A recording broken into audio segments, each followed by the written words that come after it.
सिद्ध कीजिए कि बिंदु -2, 5, 3, -4 तथा 7, 10 एक समद्विबाहु समकोण त्रिभुज के शीर्ष हैं।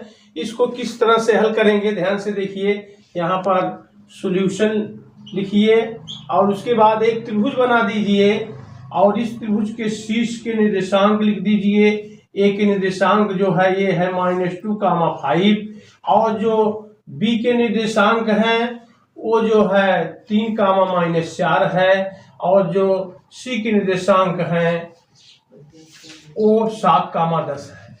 अब उसके बाद समद्विबाहु समकोण त्रिभुज के शीर्ष हैं कि नहीं, ये हम किस तरह से हल करेंगे। इसको हम ए बी के बीच की दूरी निकालते हैं, तो लिख दीजिए ए बी इक्वल अपकड़ी में x2 - x1 का whole square plus y2 - y1 का होल स्क्वायर। अब उसके बाद जो है इसको x2 कौन सा है, ये x1 है, ये x2 है, इसको लिख दे रहा हूं 3 माइनस यहाँ पर ये x2 ये है और x1 जो है ये है, तो ये माइनस है, यहाँ भी माइनस है, प्लस लिख दो स्क्वायर प्लस y2 -4 है, फिर माइनस y1 5 है, इसका स्क्वायर। अब उसके बाद जो है 3, 2, 5 फिर प्लस 5, 4, 9 -9 का स्क्वायर। अब उसके बाद जो है ये 5, 25 ये 9, 9, 81 ये आपका आ गया 5, 1, 6 8, 2, 10। ये एक भुजा निकल गई। अब उसके बाद दूसरी भुजा हम बी से निकाल रहे हैं, तो बी सी इक्वल यही फार्मूला लगेगा x2 - x1 का होल स्क्वायर और प्लस y2 - y1 का होल स्क्वायर।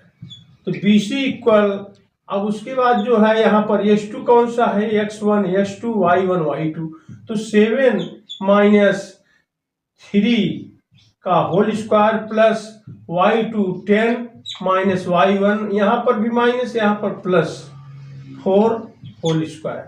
अब उसके बाद बी सी इक्वल 7 में से 3 4 का स्क्वायर प्लस ये 14 का स्क्वायर।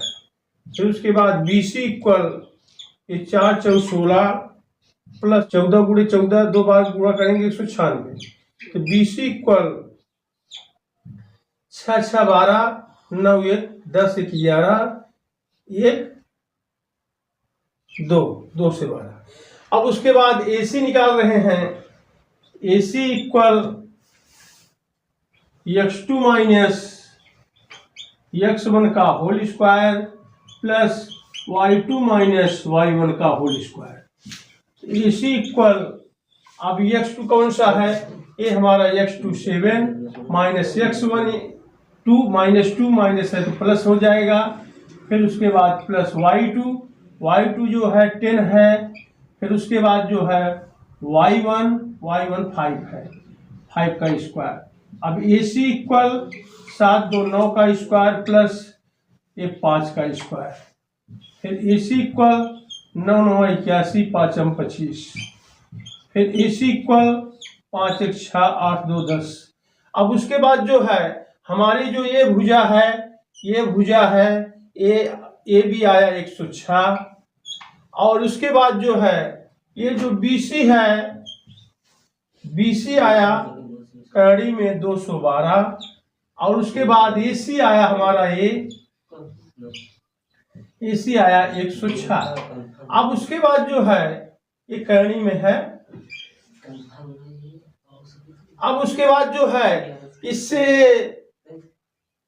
मालूम है कि ये जो है इसकी दो भुजाएं इक्वल हैं, तो ये समद्विबाहु त्रिभुज है।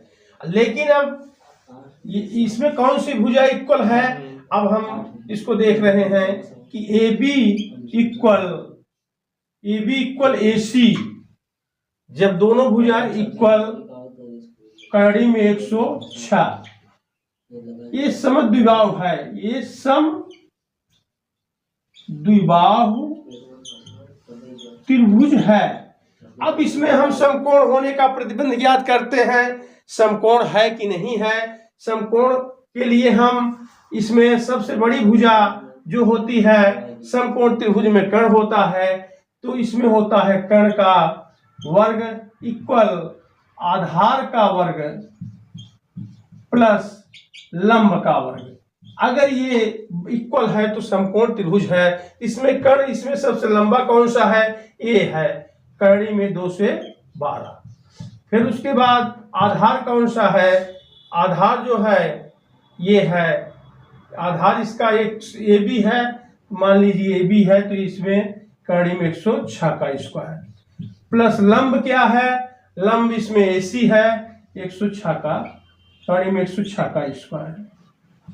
अब इसके बाद इसका 2 बार करें, कर्ण 2 से 12 हो जाएगा, ये 106 धन 106, तो 2 से 12 इक्वल 6 6 12, 1 2 से 12, ये दोनों बराबर हो गए।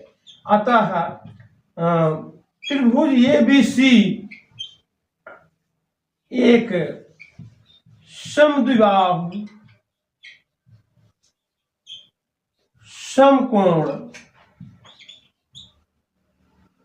त्रिभुज है।